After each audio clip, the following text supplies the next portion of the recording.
అన్నీ మనకే రావాల్సిన అవసరం లేదు. కొన్నిసార్లు మన వారికి వచ్చిన ఆనందమే. ఇంకొన్నిసార్లు ఎక్కడో ఏదో మంచి జరుగుతున్నప్పుడు పరోక్షంగా మన ప్రమేయం ఉన్న హ్యాపీనే.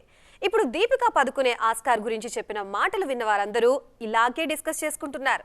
దీపికా పదుకోన్ గురించి మనవారికే కాదు, ఇంటర్నేషనల్ ఆడియన్స్ కి కూడా స్పెషల్ పరిచయం అక్కర్లేదు.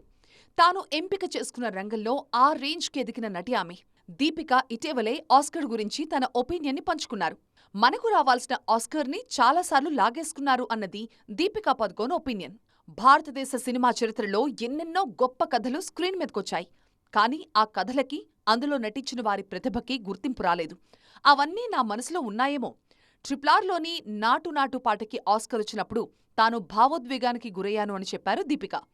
డు యూ నో నాటు అంటూ ఆస్కర్ ప్రధానోత్సవంలో ఆ పాటని ఆడియన్స్ కి పరిచయం చేశారు దీపిక. అంతేకాదు, తెలియకపోతే ఇప్పుడు తెలుసుకుంటారు అని ఆమె అనౌన్స్ చేయడంలోనే ఒకంత గర్వం, మనసు నిండా ఆనందం కనిపించాయి ఆడియన్స్ కి. ఇప్పుడు ఆ విషయాన్ని గుర్తు చేసుకున్నారు దీపిక. ప్రస్తుతం మాతృత్వాన్ని ఆస్వాదిస్తున్న దీపికాకి కల్కి 2 మంచి కంబ్యాక్ అవుతుందని ఎదురుచూస్తున్నారు ఆమె ఫ్యాన్స్.